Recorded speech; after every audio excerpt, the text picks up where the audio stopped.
Kumusta, Pinuno? Ako nga pala si Jurg. Kasalukuyan akong nakatira dito sa Pasig. Ibabahagi ko lang ang aking karanasan sa taong hindi ako sigurado. Naganap ito sa Bahay na Tubig, Cavite. Noong mga panahong ito, papasapit ang bisperas ng Pasko. Niyaya ako ng pinsan ko na dun muna magstay sa bagong bahay nila. Hanggang sa matapos ang Pasko. Kinabukasan kasi, magaganap ang house blessing nito. December 23, bumiyahe kami patungong Cavite at maggagabi na nung makarating kami doon. Tahimik sa subdivision nila at bata pa ako nun at medyo pasaway din. Nag-ikot-ikot kami dahil boring pag sa bahay ka lang. Marami pang bakanteng bahay sa lugar nila. At madalas pinapasok namin yung mga bakuran kasama ng tropa ng pinsan ko. Trip lang namin tingnan yung pagkakagawa ng mga bahay. Yung iba, mukhang naluma na. Gawa siguro ng wala gaanong kumukuha doon sa subdivision nila.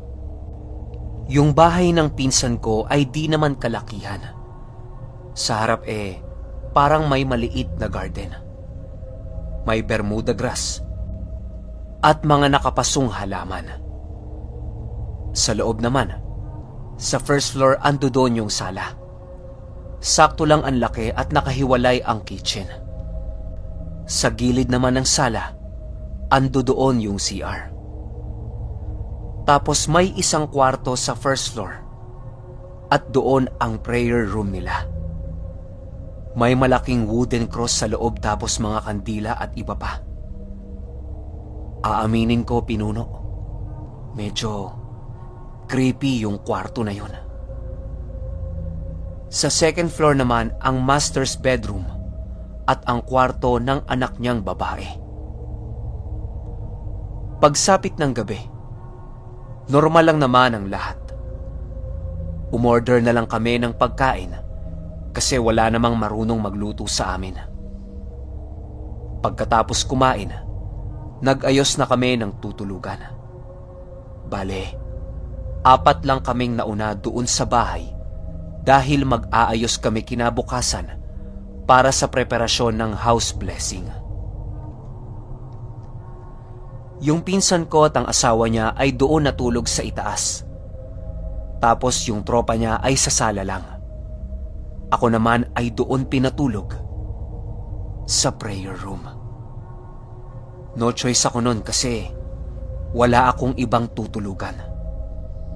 Ito na nga, hindi ko magawang makatulog nung gabing yon sa hindi ko malamang dahilan.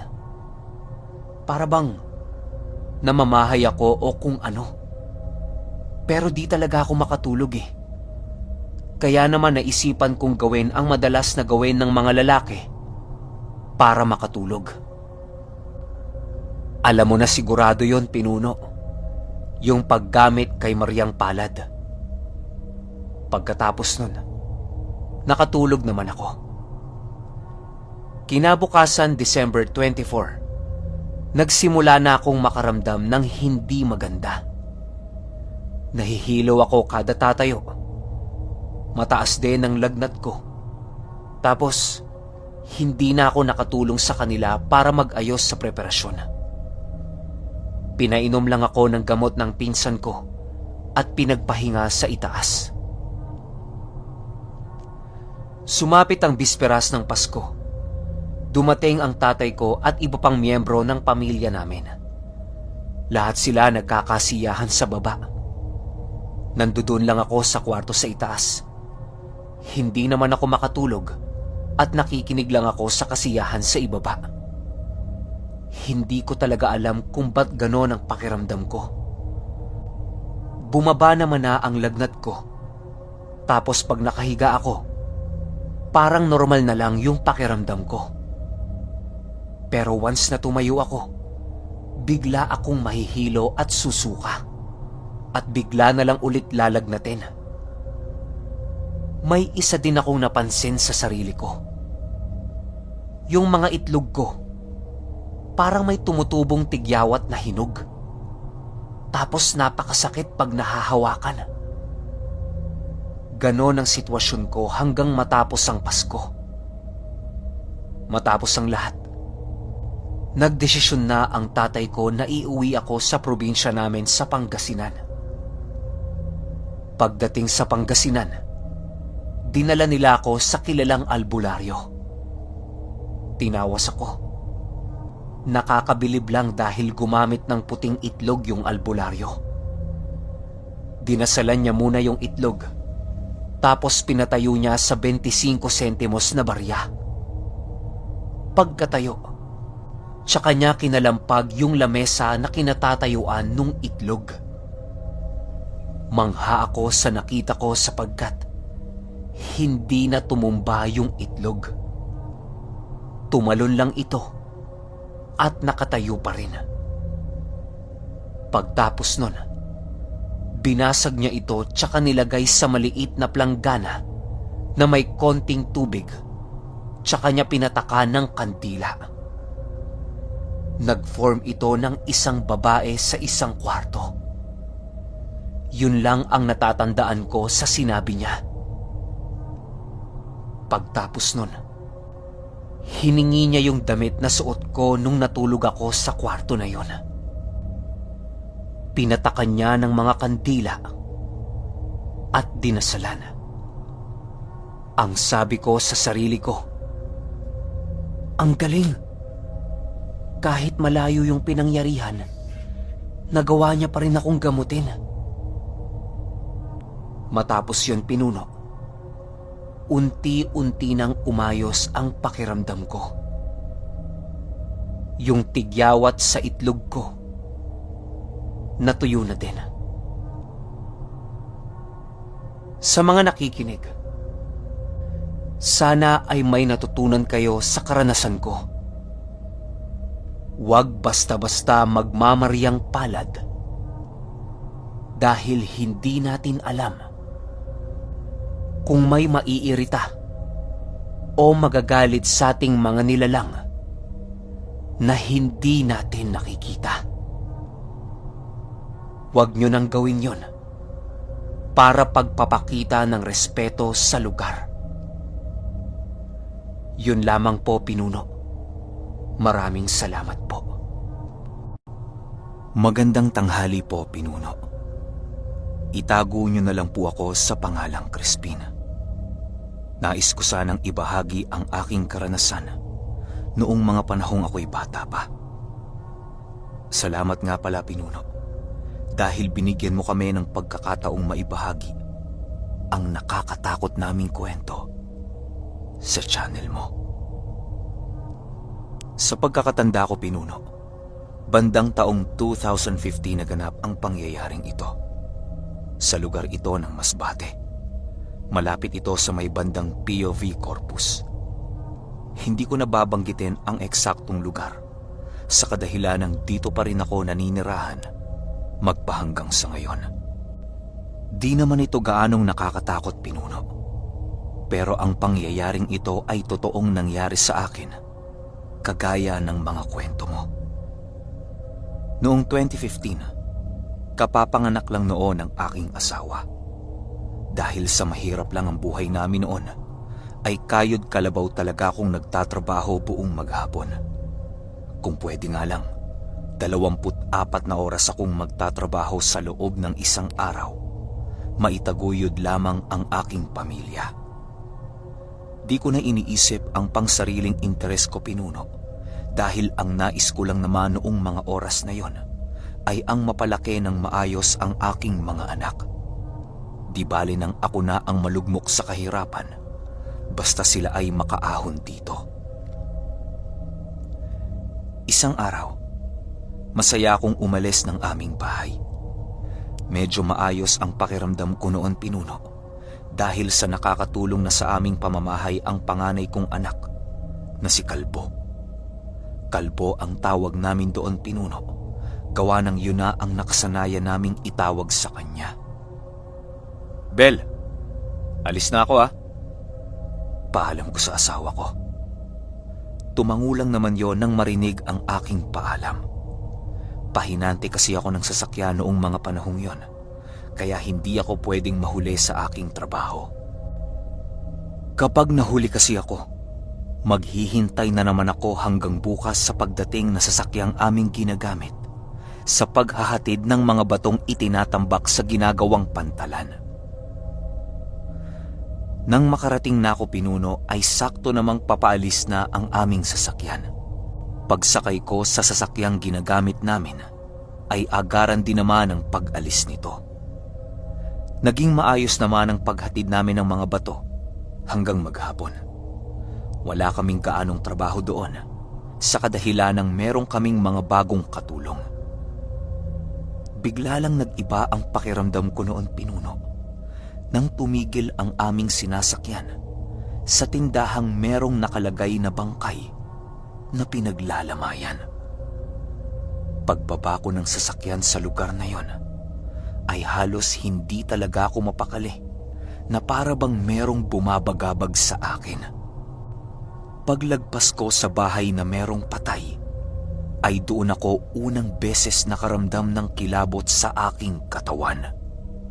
Animoy ang mga buto ko noong mga oras na yon ay kasing lambot na lamang ng isang kahoy dahil sa takot sa aking mga nasilayan. Ikaw ba naman? Makita mo yung pinaglalamayan na nakaupo sa kabaong nito habang nakatingin ng malayo. Noong unang pagsipat ko dito ay akala ko isang bata lamang ang hinahayaang gumapang sa kabaong. Pero hindi naglaunay, doon ko nakita na ang pinaglalamayan pa lang yun ay siya ring nakapatong sa kabaong nito. Dahan-dahan yung lumingon sa akin Pinuno at tinitigan ako. Nang makita ko itong papalingon sa aking kinaroroonan, ay dali-dali akong bumalik sa aming sasakyan upang doon na lamang magpalipas ng oras. Akala ko nga nung una, pinaglalaroan lang ako nito pero nang papauwi na ako, ay doon kumuling nasilayan ang nilalang na yon. Animoy sinusundan ako nito sa aking pag-uwi.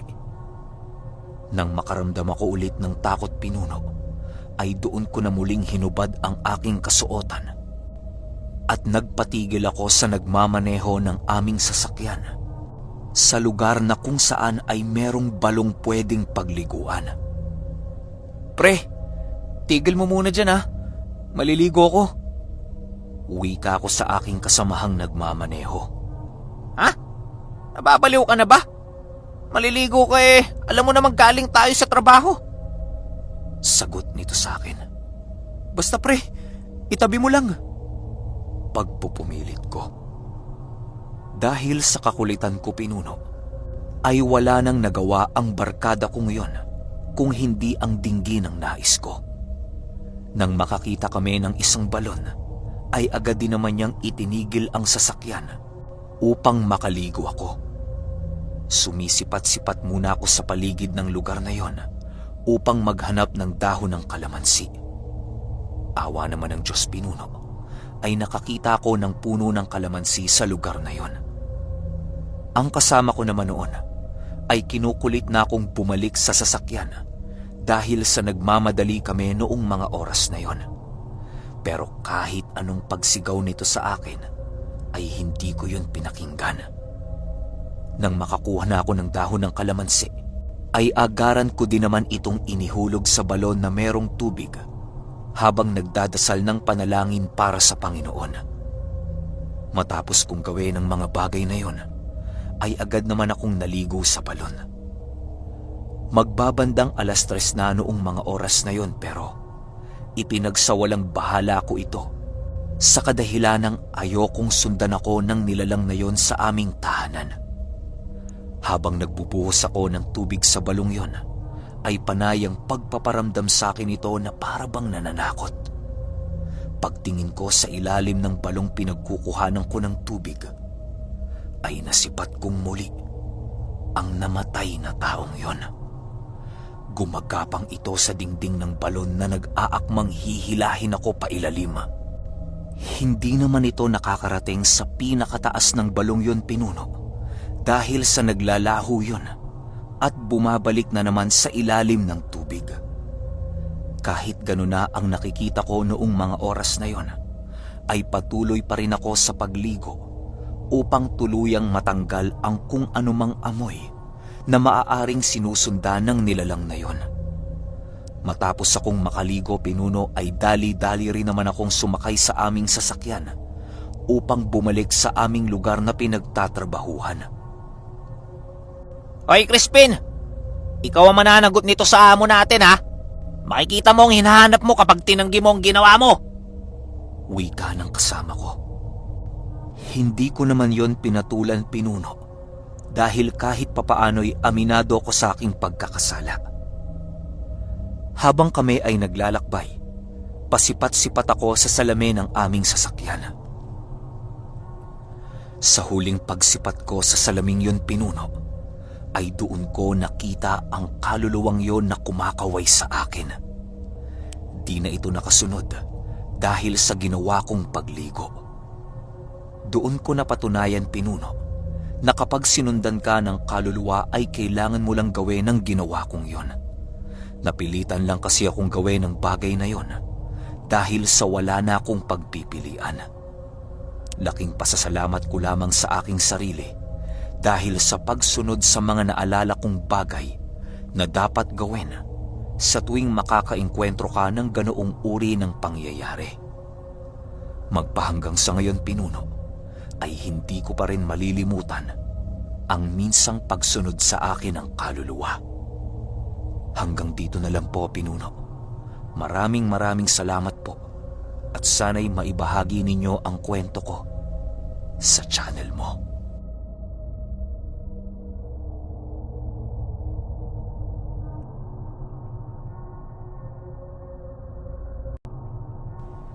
Hi, Pinuno.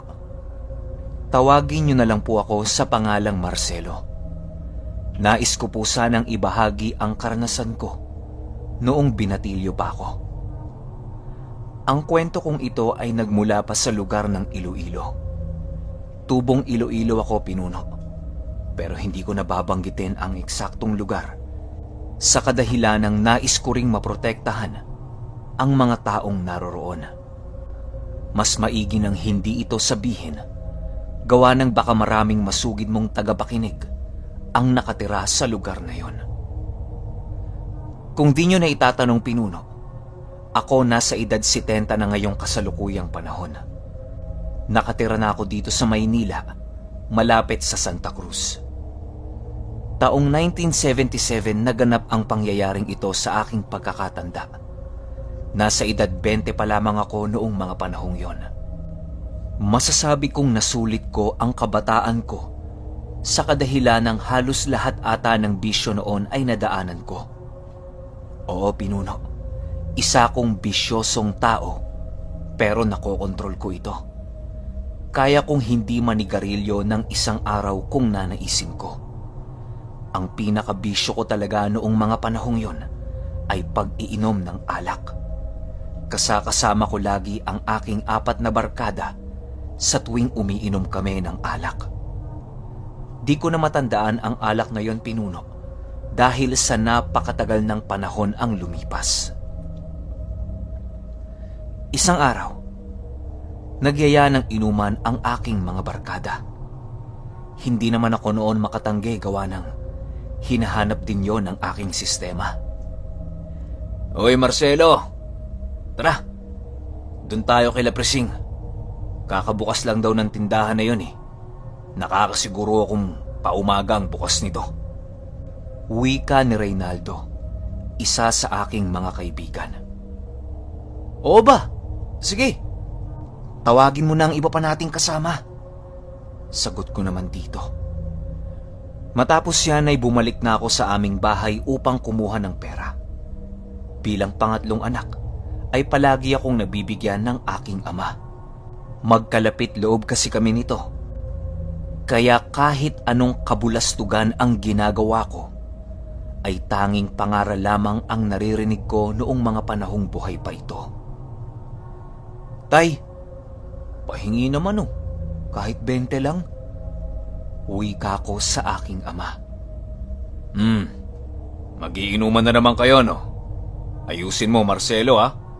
Malilintikan ka na sa akin kapag gumawa ka pa ng gulo. Babala naman sa akin ng aking ama.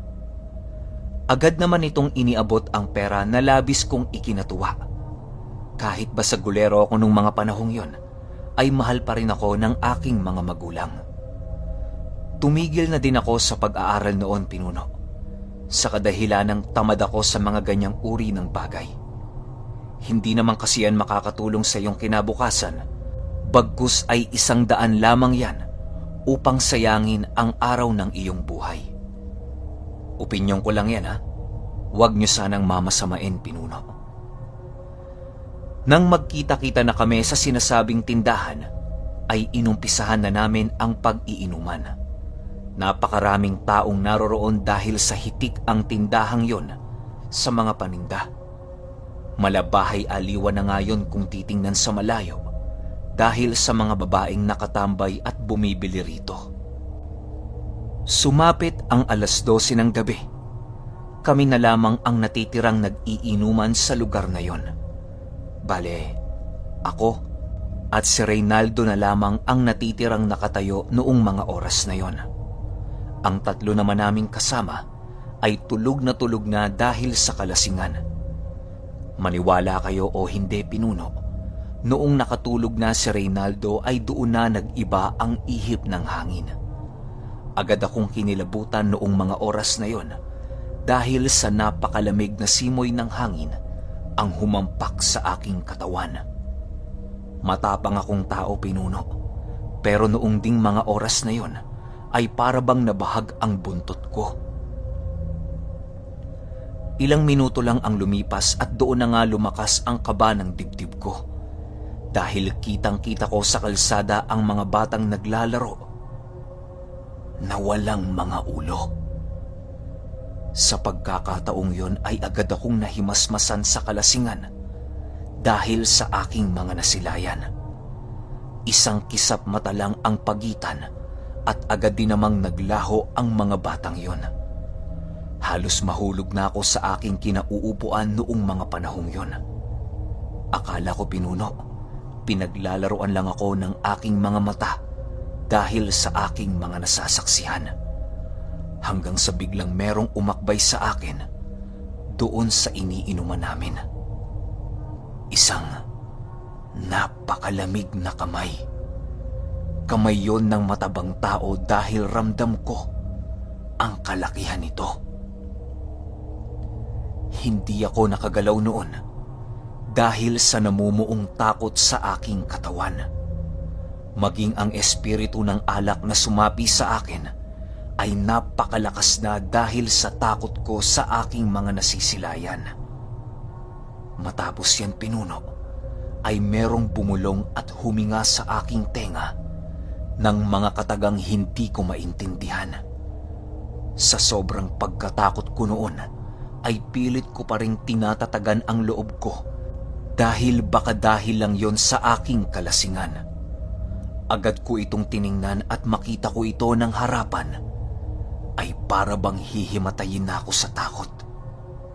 Dahil ang nakita ko noong mga panahong yon ay isang matabang lalaki na merong mga nakabaong kutsilyo sa mukha nito.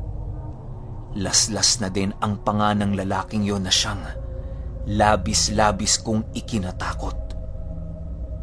Alam niyo ba ang nangyari nang makita ko ito, Pinuno? Sa sobrang takot ko noon sa aking sarili, ay kumuha ako ng bote at inihampas ko sa nilalang na yon. Matapos kong hampasin ito ay bigla yung naglaho. Kasabay ng paglaho ng nilalang na yon ay ang paglitaw naman ng mga batang naglalaro. Agad ko namang nilapitan ang aking mga kasamahan at sapilitan ko yung ginising.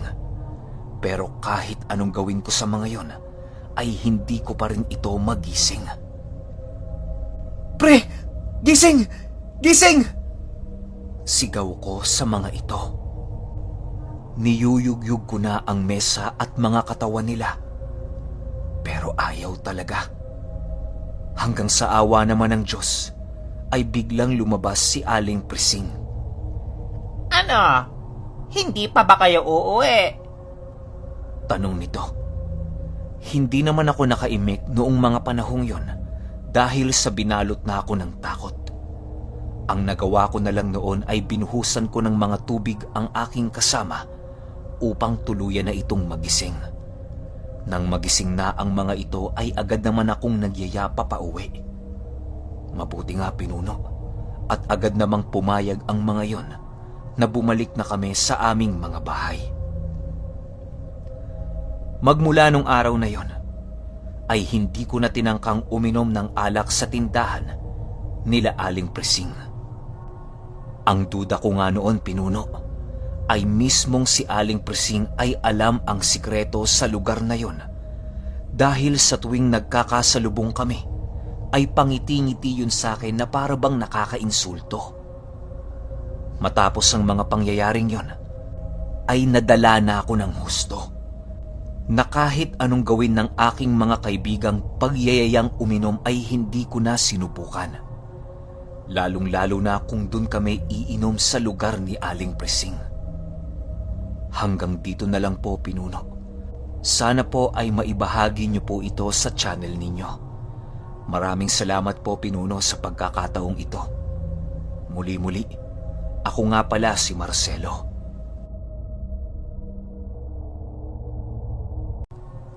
Ang kwentong ito ay hango sa totoong buhay. Karanasan ko mismo ito sa aking paaralan na dati ay isang sikat na bar dito sa Paniki, Tarlac. Taong 2018, Interworld Colleges Foundation, Paniki, Tarlac. Kasalukuyan akong nag-aaral bilang isang grade 10. Noong mga naunang taon, ayos naman ang pakiramdam ko dito sa pinapasukan ko. Hanggang sa ito na nga, sumapit na ang grade 10. Tandang-tanda ko yung araw na halalan. Yung tipong nagbobotohan ang mga estudyante kung sino ang magiging officers ng buong high school department. Nung halalan na, kasama ang nobya ko sa isa sa mga kandidato. Pero aaminin ko, hindi ko siya sinusuportahan nung mga panahong yon. Kasi ang nasa isip ko mawawalan siya ng oras sa akin. Kaya naman lagi kaming nag-aaway bago pa man yung araw ng halalan. Hanggang sa dumating na yung resulta ng halalan. Nakatambay kami noon sa may library habang naghihintay ng resulta. Nang biglang, ewan ko, basta bigla na lang kaming nag-away. Hanggang sa hindi nagtagal, nag-walk out na lang ang nobya ko at iniwan ako sa library. Habang tumatagal ako doon, paulit-ulit akong nag-iisip ng kung ano-ano. Sa pagtagal, pakiramdam ko bumibigat na ang pakiramdam ko. Alam ko na medyo may kabigatan nga ako kasi mataba ako. Pero, alam mo yun, pinuno? Yung tipong parang may nakasampa sa batok mo. Tapos patagal ng patagal, parang humihiwalay na ako sa katawan ko. At nung dumating na sa puntong naka-astral projection ako, may biglang nagsalita sa likod ko ng, "Umalis ka!" At nung naka-astral na nga ako, sinubukan kong lumingon sa paligid ko.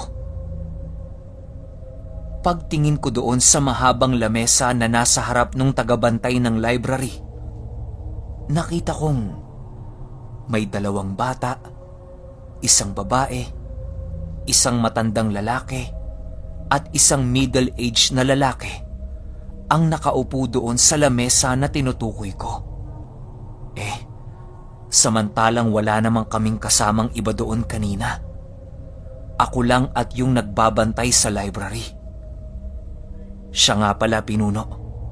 Baka magtaka kayo kung bakit walang pakialam sa amin yung nagbabantay sa library kahit na nakikita kaming nag-aaway. Kasi po ka-close namin siya. Baka kasi umarya na naman ang mga magagaling na keyboard warriors eh. Balik tayo sa kwento. Pagkakita ko nga doon sa mga nakaupo sa lamesa, sinubukan kong sumigaw ng sumigaw. Pero para talagang walang nakakarinig.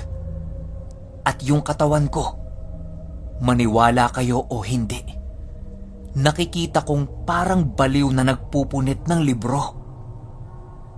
At nung may naglagay ng rosaryo sa leeg ko, bigla na lang yun pinigtas ng kung sino man yung nasa loob ng katawan ko nung mga oras na yon.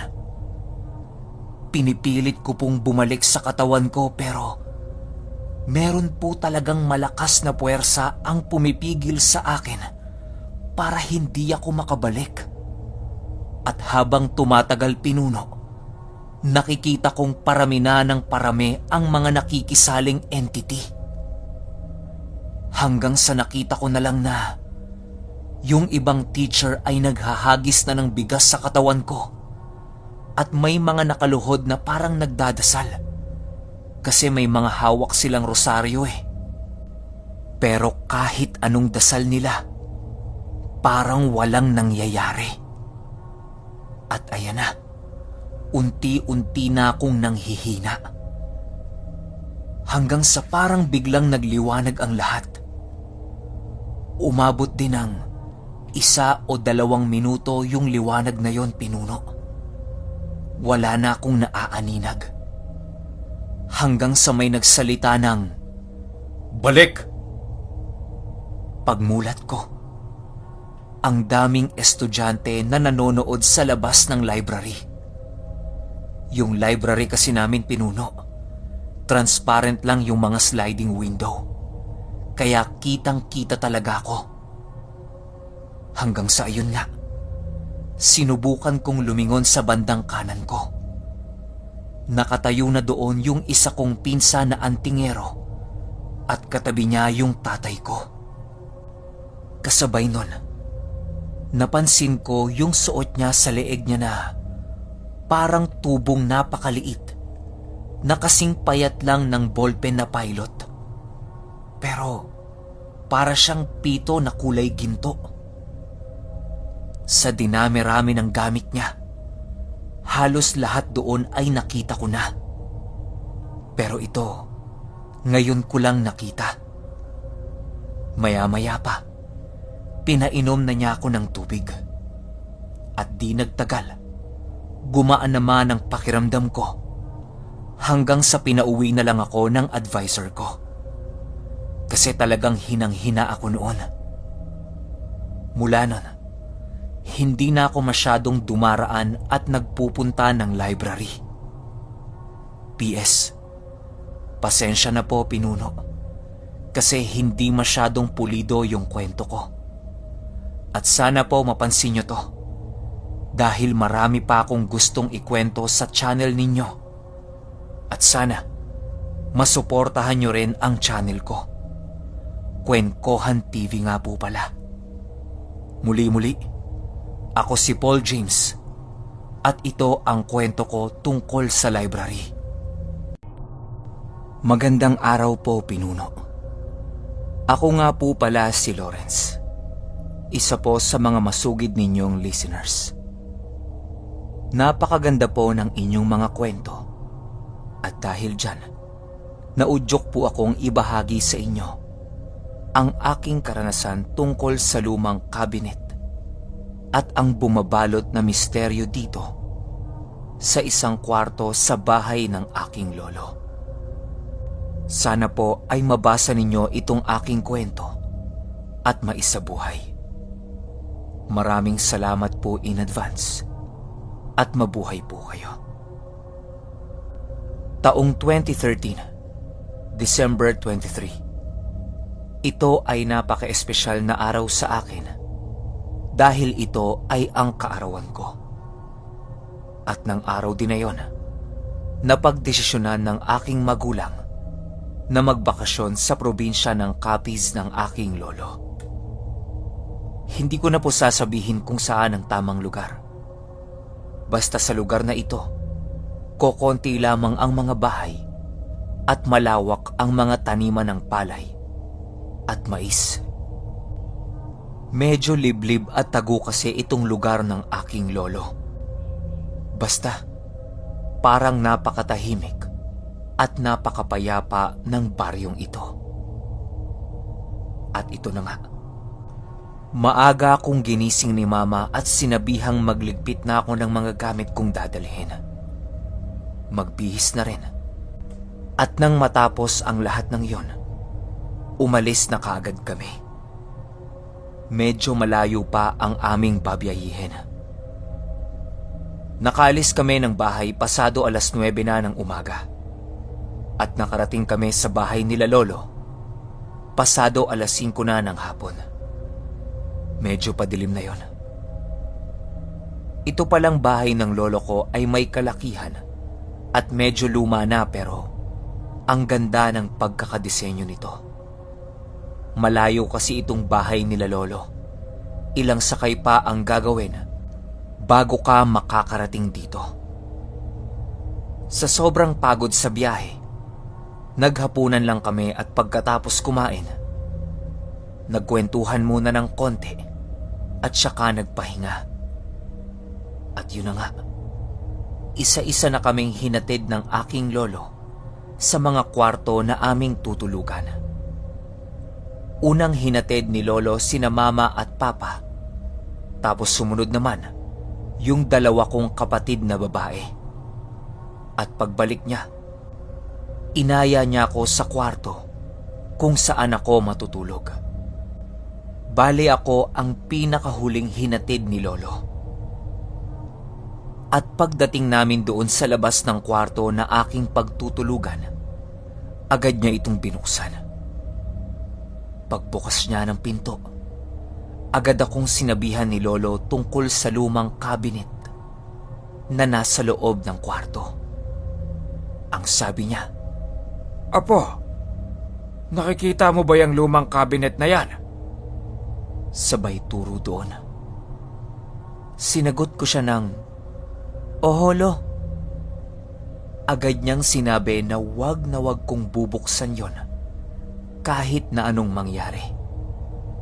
At pagkatapos niyang sabihin sa akin yan, agad din siyang nagpaalam sa akin na magpapahinga na din siya. Parang wala lang naman sa akin yung mga sinabi ni Lolo dahil hindi naman ako matatakutin at hindi ako naniniwala sa mga ganyan. Pagpasok ko pa lang sa kwarto, may biglang malamig na hangin ang bigla na lang dumampi sa buong katawan ko. Pero nakasarado naman yung mga bintana. Hindi ko na lang ito pinansin at dumiretso agad ako sa kamang aking hihigaan dahil napagod ako sa biyahe. Ang pinagtataka ko lang, kahit anong gawin ko at gustong-gusto ko nang matulog dahil pagod ako, hindi talaga ako makatulog. Pumapasok sa isipan ko yung sinabi sa akin ni Lolo tungkol doon sa cabinet. Habang tinititigan ko ito, parang gustong-gusto kong malaman kung ano ang nasa loob ng lumang cabinet na yon at bakit mahigpit itong pinagbabawalang buksan. At sa hindi malamang dahilan, parang may mga sariling isip ang aking mga paa at dahan-dahan itong naglakad papunta sa harap ng cabinet. Nung akmang bubuksan ko na sana ito, bigla akong kinilabutan at isa-isang nagsipagtayuan ang aking mga balahibo. Sa kilabot na naramdaman ko, dali-dali akong bumalik sa aking higaan at nagtalukbong ng kumot at pinilit na lang matulog. Sa aking pagtulog, nanaginip ako ng masama na hindi ko maintindihan kung ano nga ba yon. Basta ang gulo ng panaginip ko na yon. At sa aking paggising, bigla na lang sumama ang aking pakiramdam at pinawisan ako ng malamig na parang giniginaw. At nung araw din na yon, napagkasunduan ng aking mga magulang at ng buong pamilya ko na maligo at mag-overnight sa isang resort na medyo malapit sa bahay ng aking lolo. At dahil nga masama ang aking pakiramdam na parang hindi ko maintindihan, nagdesisyon ako na magpaiwan na lang sa bahay. At nung pagsapit ng hapon, mga 5:30, nagsipag-alisa na silang lahat. At gaya nga ng inaasahan ko, ako na lang yung naiwan. Nanood lang ako ng TV noon kasi ako nga lang mag-isa ang naiwan. Wala din akong makausap. Dahil dyan, halos lahat ng palabas pinapanood ko noon. Mga bandang 9:00 na ng gabi, bigla akong nakaramdam ng antok. At dahil dyan, umakyat na lang ako sa taas para matulog na. Nung matutulog na sana ako, bigla na lang akong may narinig na tunog na galing sa cabinet. Tunog na parang may umiiyak. Pero mahina lang at parang may bumubulong sa loob na hindi ko mawari kung ano. Pero dahil sa hindi ako matatakutin, hindi ko na lang pinansin ang aking mga naririnig. Kinuha ko na lang ang aking earphone at nagpatugtog upang mapadali ang aking pagtulog. Pagkalipas ng ilang minuto, habang ako'y nakikinig sa mga kanta, parang may humahalong kakaibang tinig sa aking pinakikinggang kanta. Tinig ng batang umiiyak. Doon ako sinimulang kabahan nung mga oras na yon. Bumangon ako sa higaan upang bumaba at pumunta ako sa kusina para uminom ng tubig. At nang bumalik na ako sa kwarto, kinabahan ako bigla nang makita ko na ang cabinet na nasa kwarto ko bukas. Yung mga gamit sa cabinet ay nasa labas na lahat, na parang sadyang pinalabas ito. Nagtapang-tapangan ako upang tingnan kung ano nga ba ang laman sa loob ng cabinet.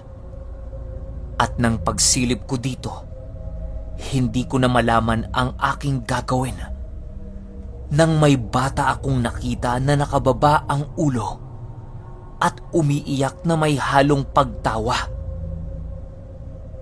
Dahan-dahang umangat ang ulo nito at tumingin sa akin.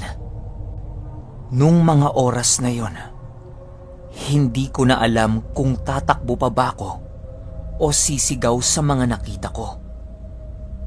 Sino ba namang hindi kakabahan, di ba? Batang walang mata at wasak ang bunganga. Tawa lang ito ng tawa, samantalang pinagpapawisan ako ng malamig. Ang tanging nagawa ko na lang ay ipikit ang aking mga mata at manalangin. At nang makahanap na ako ng tiyempo, nilakasan ko muna ang loob ko at tumakbo palabas sana ng pintuan. Pero hindi ko to mabuksan-buksan kahit anong pilit ko. Sinisipa-sipa ko na ito pero ayaw pa rin. At sa hindi ko malamang dahilan, tumingin ako sa aking likuran at bigla akong natakot. Doon sa batang yon dahil nasa likod ko na pala siya at nakatayo. Sa sobrang takot ko ay sinipa ko uli yung pintuan at sa wakas ay nabuksan na ito. Tumakbo ko palabas ng bahay papunta sa may burol at hindi ko na inisip kung nasaan ang bata. Takbo lang ako ng takbo ngunit ako ay bigla na lang nadapa at natusok ng kahoy ang aking paa. Pakiramdam ko tumagos talaga ito dahilan upang hindi ako makatakbo ng maayos dahil sa sakit. Tumayo ako at iika-ikang lumakad na may iniindang sakit. Habang lumalakad, lingon ako ng lingon sa likuran, ngunit sa pagtingin ko sa harap, biglang may batang tumayo na nasa harapan ko. Ang akala ko ay nakatakas na ako dito, pero hindi pa pala. Hindi ko na alam ang aking gagawin nung mga oras na yon. Nanalangin na lang ako ng nanalangin, ngunit wala pa ring pagbabago. At nang unti-unting lumalapit ang mukha ng bata sa aking mukha, samantalang ang paa ko naman ay paatras ng paatras. Sa sobrang atras ko, nahulog ako sa balon at nagulat ako sa nangyari. Nagising ako sa pagkakatulog. Panaginip lang pala ang lahat. Pasado 5:00 na ng umaga yon. Akala ko panaginip lang ang lahat. Ngunit sa pagbangon ko, nakita ko sa ibaba ng cabinet na nagkalat ang mga gamit. Tatayo na sana ako nang napasigaw ako sa sakit. Bumulagta sa akin ang malaking sugat ko sa paa at dumudugo yun. Pumasok sa isip ko na hindi panaginip ang lahat at hindi ko na ninais makita pa ang laman ng cabinet na yon kahit kailan. Lumabas ako para gamutin ang sugat ko at pagtingin ko sa pintuan, sarado na din ito. Ang malaking tanong sa aking isipan, paano ko nakauwi sa bahay kung hindi panaginip ang lahat ng yon? At ano ang misteryong bumabalot sa cabinet?